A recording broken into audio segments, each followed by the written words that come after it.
Oh, really? Wow. Hey, guys, welcome to my channel. Welcome to the stream and a new series. A new series working on that guy right there. That is an F-35A. It's the Lightning II. It's a 1/48 scale model kit. It's made by Tamiya. Coming right off the heels of my John Wick build, which I do suggest that you check out if you feel like it. We're going to run the intro. We're going to open the box. We're going to have a look at it, okay?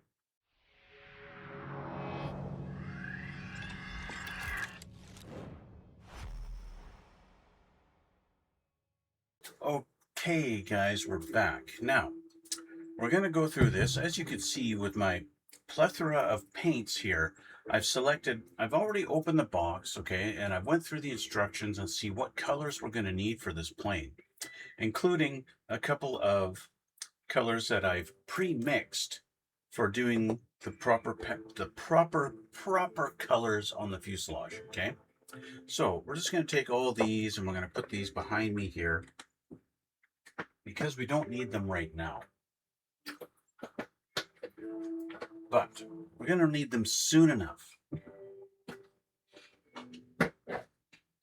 Okay, so typical Tamiya kit, we've got lots of stuff in the box, and yeah, so we'll take a look and we'll see what we got. Now, this is a much newer kit by Tamiya.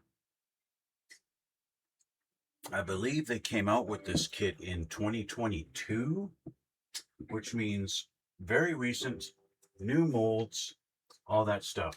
We get lots of paperwork in this box. Of course, we have the instructions. I think they have on here. Yeah, see, 2020 copyright 2022.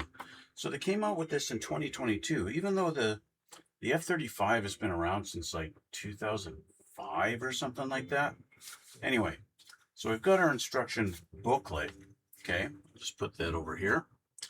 Of course, we have our little tech tips sheet that Tamiya always has. They put in just about every model kit. Little tech tips on how to build a model. I got an airplane taking off in the background, so we'll just hold on a sec.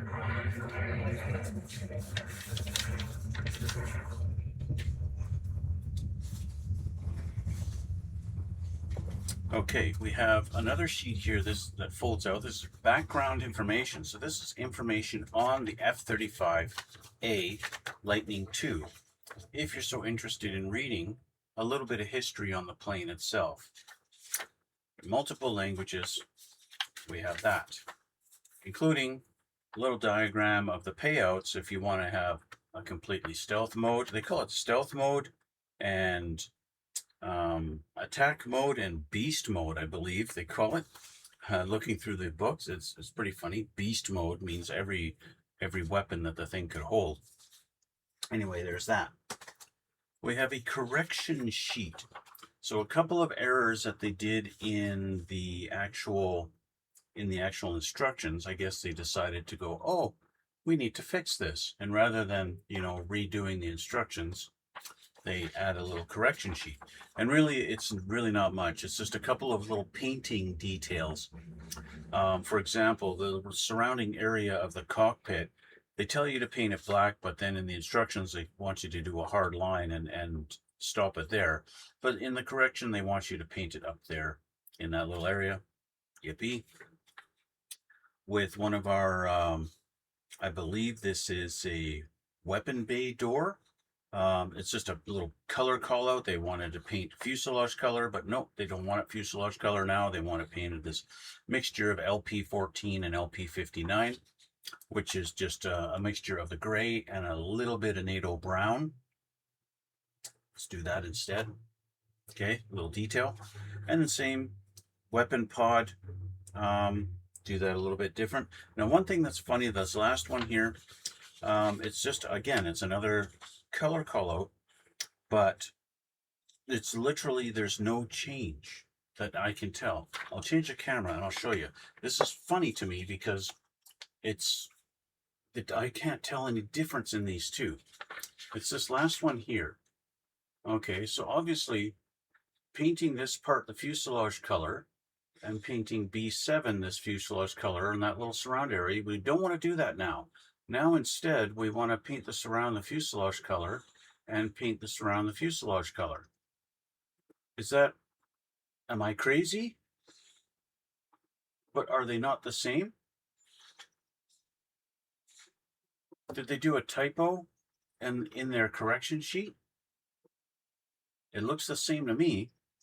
I have a feeling that this part where it says fuselage color is supposed to be the same as this here, where we're supposed to paint it the LP14 and 59 instead of fuselage color, because originally they say fuselage color, right? But now it's doing this. So I have a feeling it's the same thing here, supposed to be that, but somehow they just reprinted fuselage color. That's my guess. I don't know. So anyway, I've already marked it off in my instruction book, because what I like to do is I go through the instruction book with my color callouts, and instead of, XF35, XF59, I write the actual color down so that it's nice and easy. I know that's the color. I look for the brown, I look for the dark gray, I look for the black, that kind of thing. Okay. Anyway, that's done. Another thing that comes in the kit is not this. I will talk about that in a minute. We've got a couple of very nice colored fold-out sheets. Well, yeah, 2 fold-out sheets. This will tells you where to put all your stencils. Okay. For all the variations that you might be doing, you might notice I've circled the H. What is the H? H is the variation that I am going to be building in this particular kit. So we have this, shows you where all your decals go. 2 pages, and it's actually unfolds if you want to do version A. Just A gets its own side altogether. A is unique. A, I believe, is the early version of this plane.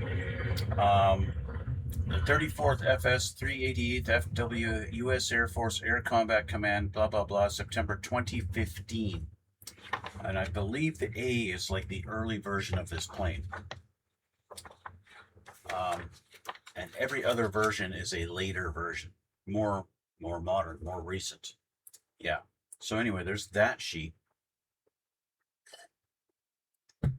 That's the stencils sheet.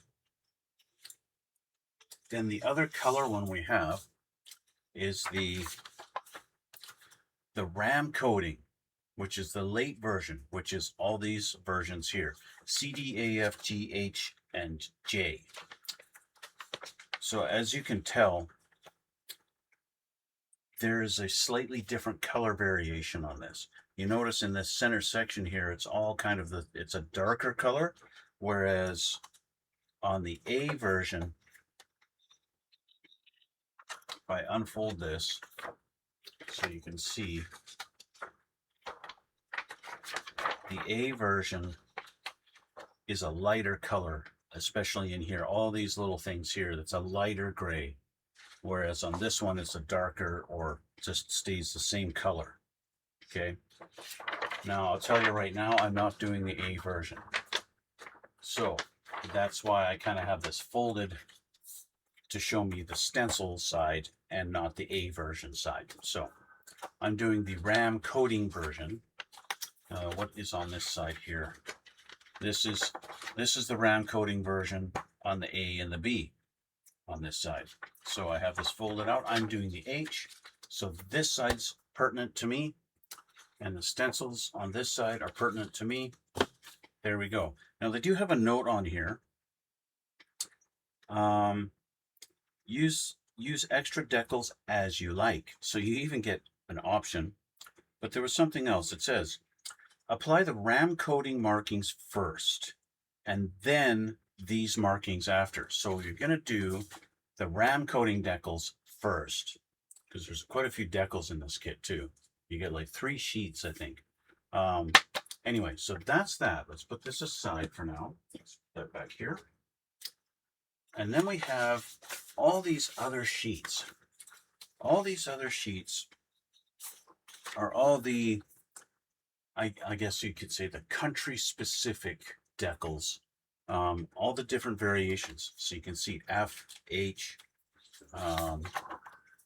F and H, B, D.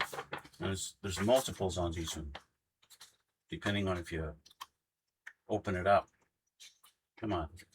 See, there's C, B, and C, D, E, F, G, H, all the ones, all your country specific ones, because there's all these different ones. There's Japan and Australian Air Force and Italian Air Force and what's this one? Korean Air Force, South Korean, not North Korean. I don't think the U.S. has sold any F-35s to North Korea. Anyway, lots of different variations that come in this kit. I've already mentioned to you I'm doing variation H in my particular build. That would be the Republic of Korea Air Force. Why? Well, my wife is Korean for one thing, and so that matters to me, and so I like doing the Korean version. So that's what I'm doing. Those can go away. I'll switch the camera. We'll go through all the sprues, and I'll show you what this is all about. Okay? So let's start off with this. This is a little Edward kit. This is F-35A seat belts. These are made of steel. It's for 1/48 scale, and it's for the Tamiya kit. And you get a little sprue with some seat belts on it. So you get to have some realistic looking belts that actually hang down. And you get that in the kit. Well, you don't get it in the kit. I bought this separate. I bought it a long time ago. Okay, let's grab our box. First of all, we have a lower half of the fuselage on a very nice protective sprue. Very nice detail, nice crisp lines. It is a very nicely sculpted kit, I'll tell you that. Okay. Looks like we've got a test of some primer on here. Yeah, I can see that. I don't remember doing that. I don't even know if I did that. I'm pretty sure I did that, but I don't know why. Yeah, anyway, there's that. Okay. We have the upper part of the fuselage. And of course, we have all that nice detail on there. Okay. Very nicely sculpted. This is where they're showing that correction in the instructions there, where they wanted you to paint this all black, but then have it come across here and have this part gray. Well, no, they want you to paint in there black too. So that's part of the corrections on that one sheet. There's that. This sprue, it looks like we've got our engine air intakes and we've got a couple of canopies. This comes with 2 separate canopies, including the glass, so you can have it displayed open or closed. You don't glue the canopy down, and then you can just interchange them depending on how you want it to be displayed. Looks like we've got half of our, or maybe this is the top one, and the bottom half of our engine is very nice. Very sharp little points on that. I imagine that's very easy to break those off. Anyway, there's our intakes and our engine. I'm so used to building these modern aircraft that have 2 engines. This one's only got 1.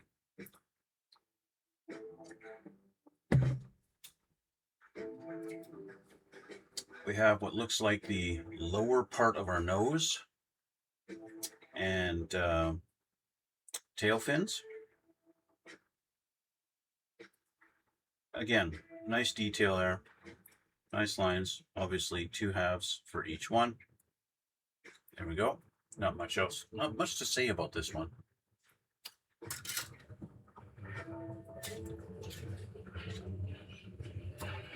Here we have what looks like some cockpit pieces, including a pilot, if you so choose to have a pilot in your plane. There's our parts of our injector seat. I like the fact that the injector seat has a bunch of different parts to it. That tells me it's more detailed than just a single, maybe a 2-piece seat. I like that. I like the fact that it's got multiple parts to it, and it tells me it's going to be more detailed. Flip this over. And of course, we have this great big part here that I believe becomes sort of part of our, maybe our landing gear bay, or maybe weapons bay, part of it anyway. We got some cables running through there. And then it's obviously just more of a structural piece, I think, to keep our two halves nice and firm. Yeah, a bunch of cockpits. Looks like we got a tire here, or maybe one side of both tires of our main gears. Yeah, there's our pilot's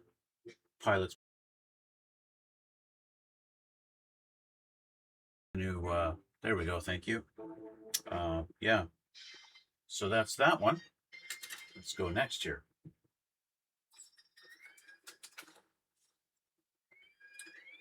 Here we have what looks like some weapon bay or maybe landing gear bays, weapon bay doors, combination of both.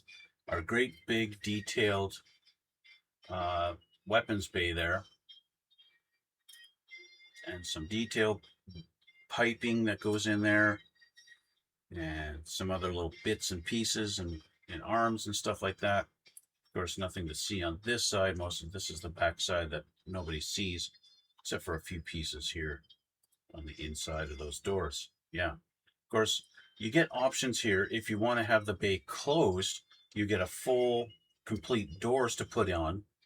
Or if you want to have them open, then you got your separate pieces. So that's a nice option that Tamiya has given us, rather than trying to make doors that are designed to be open and glue them together and make them closed. They just give you ones that are designed to fit perfectly. That's a nice thing. So if you want to have this displayed in flight or something like that, you have that option. And I like that. That's cool when they do that. And here we've got our vertical stabilizers, landing gear struts, more landing gear bay doors, it looks like. That's probably what these all are. And this looks like maybe the top part of our front landing gear, and our strut for the front. Looks like maybe the interior walls of that bay. Yeah, stuff like that. Typical stuff. That's probably our front landing gear wheel. Anyway, there's that one. Or what do they call it? It's not front, it's nose gear. That's it, nose gear. And here we have some weapons. And what looks like our pieces of our exhaust nozzle. Typical, we've got the I think it's a GBU bomb that looks like an AMRAAM missile. It's nice. It's all one piece. I don't have to glue a whole bunch of fins on them. That is a nice little addition. I like it when they do that. I was thinking of maybe grabbing, I have some spare resin missiles that I have 3D printed, and I was thinking of maybe just using those, but the fact that we have this like this on the sprue, and I don't have to do a bunch of fins, that's nice. That's nice that they do that in one piece. So you just go, so clip, and you're done. All you got to do is clean up your nubs. You don't have two halves of a missile to put together and have seam lines. That is a nice detail. And we got the outer half of our main landing gear wheel on this sprue. So we should have a second sprue that's a copy of this one, which is right there. So we got two of these sprues. Bingo. Now, one thing I like to do also, which I haven't done yet, I like to go on the letters of the sprues, and I like to take a Sharpie and number those out. So as I put these back, I'll do that. The last thing I have in the kit, I have resin engine nozzle that I bought, and both closed and open versions. So I haven't decided whether I'm actually going to install this or not, because the engine is the nozzle is a nice detail on this kit. So I'm still going to assemble the nozzle on the kit, and I'll compare it to what my resin one here looks like, and we'll see if one is much better than the other. Maybe I'll use the resin one, maybe I'll just use the kit one. We'll see. Okay. So also in the kit, we have a little bag with a couple of metal rods, two little metal rods in there. Okay. And we have masking tape templates for our canopy and other little bits and things around the plane that need to be masked off for different colors. So they mention it as you go through the book. In doing that, which pieces are supposed to be masked off. So we have that. Okay. We've got this little bag with some decal sheet, with a couple of decal sheets. I'm not sure what this is. This might be part of a landing, maybe a weapons bay door. And then we've got what looks like all the weapons markings for our missiles and stuff like that. All these different things. I'll just keep those in the bag for now. That's that one. We have one final big sheet, which has more. This particular sheet is all of our different ones. We got the American, we got Japanese, we got the Israeli Air Force, Korean, and Italian, and yeah, a whole bunch of different ones, plus some of the common ones that go on the top of the fuselage in the middle, like for the refueling port. And then we've on the second sheet in here, I dump this one out, pull this out here a little bit. You can see all these crazy markings everywhere. Yeah, that go on this plane, which, you know, you could spend hours and hours masking it all and just paint them on, or you could just do the quick way and do all these decals. I don't know if it's any quicker, actually. It looks like I've got two of these right in there. See that there? And we got this here. Obviously, these are like a correction to these ones. They're a little bit different, I see. Well, maybe not, because this one looks very close to this one. Maybe this has this little thing that sticks up here. This one doesn't. That's really the only difference I'm seeing, is this has a little doink doink at the tip here, and this one doesn't have that doink. It doesn't have a doink there. This one's got a doink, this one doesn't. I don't know. I don't know. We will see. We'll find out when we get there, right? Okay. The last sprues we have, put this back in the box. The last sprues we have is these two canopy glass. They're not quite clear. They kind of have a golden tinge to them. You can see it's not quite white, and that's cool. So it's like they're tinted, just that little bit of color in them, and that is cool. And you get two because, well, one is going to be open and one is going to be closed, and so that's why you get two of these. Yay. Okay. I like to keep them in the bag so they don't get scratched. Oh yeah, we have one more sprue. One final one is our actual clear parts. We're going to get there, and you can see where those little tiny masking things come into play to mask these pieces in their different little things that you need to do. I already got rid of all the 400 little staples that Tamiya likes to use on their sprues and all that fun stuff. So that's that. That's all the sprues in the kit. That's everything you get in this kit. It is a very detailed kit, and from what I've seen, it goes together very easily. So the one last thing I need to do as I put these away, like I mentioned, I like to mark my sprues with the particular letters that they are. So this one is a C, like that. And then I flip it over, and on the back side of that one, I also write the letter, so that even if for some reason I have this upside down in the box, I can see this is the C sprue. And I'll even put it in a separate spot so that, you know, my stupid eyes, when I try and look at different spots and I can't find where the sprue letter is, I can still see. I can still catch where, you know, you understand what I mean? You know what I mean? So I'm kind of rambling and not finishing my sentences. Yeah. Okay, so I'll go through all these as I put them away, and yeah, I'll be back in a minute. Day 2.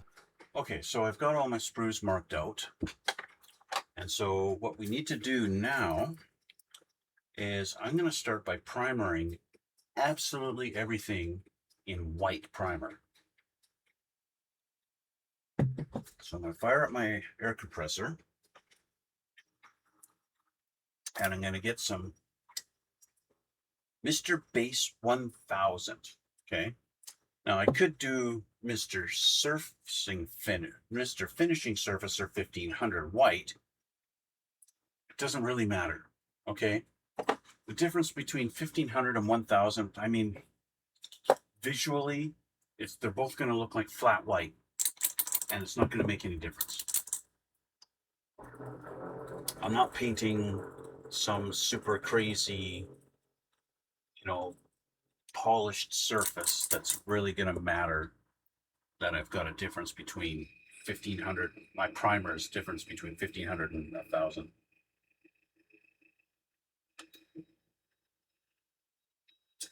And for you guys, I'm going to do it right here on my desk instead of changing the camera like I normally do.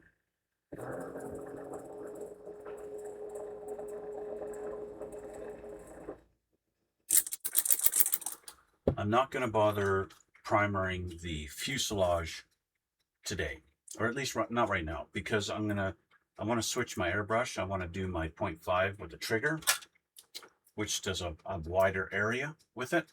It also uses a lot more at the same time, rather than going with my 0.3 nozzle and doing all the little fine things. It does a smaller pattern, and it would just create more little lines, ghost, what do you call them, ghost lines? Not really ghost lines, but you know what I mean. You know what I mean. Anyway, so I'm just going to lay out some paper towel to catch overspray, and because I am going to be painting on my desk, and I don't want, I'd like to prevent a whole bunch of overspray. I get a couple of my little tools here out in preparation for this endeavor. Make a little room here. Spread this out open.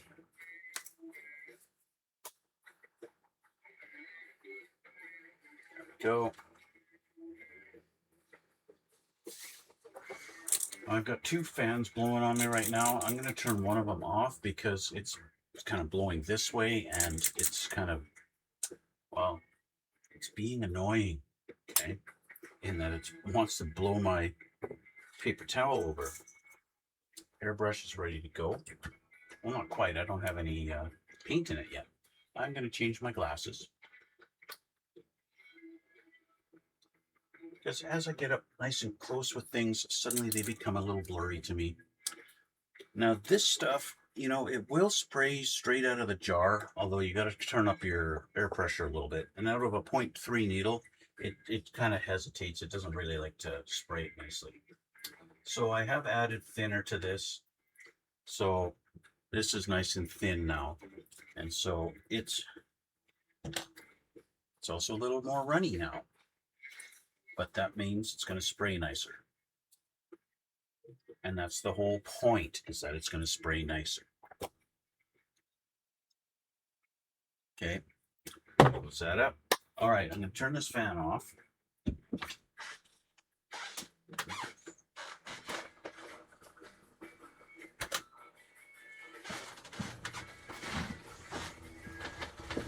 If you guys concerned that now that I've turned the fan off, I don't have enough ventilation, well, you're wrong. I still have another fan behind me here that's blowing the wind forward away from me. So there you go. Yeah, let's grab a sprue. I'm going to start with our A sprue, and I'll change the camera here, and we'll have a little spray time.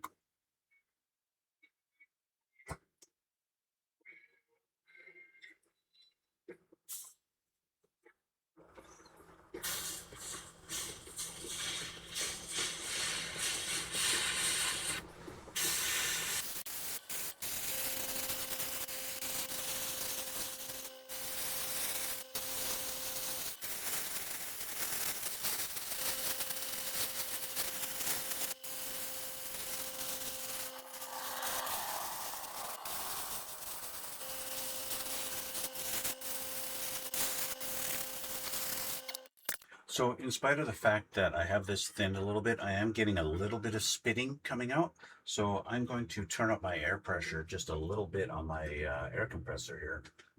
I think I've got it set to about 18 PSI. I'm going to see if I can get it up to, maybe I'll try about 20 to 25 in there somewhere.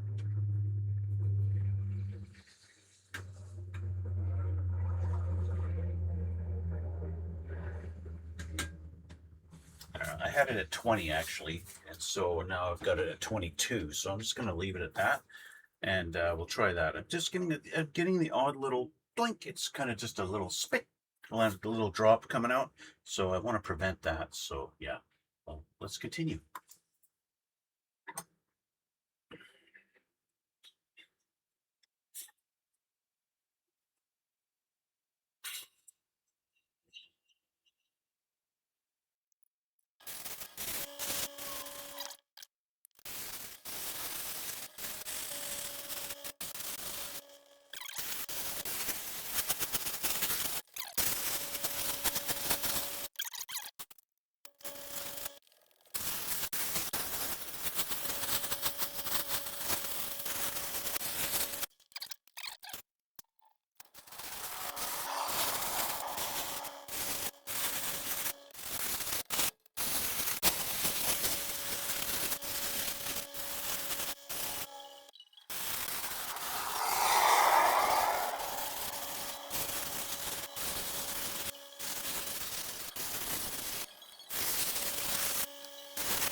Keen observer may have noticed that I didn't primer everything in white, and that's because I'm going to be using my Mr. Surfacer 1500 black on a few of these items, such as the ejector seat, because it's supposed to be black anyway. So primering it in black is going to be the perfect base coat when I've got to paint it black anyway. So I might as well just primer it in black and then I can call it done.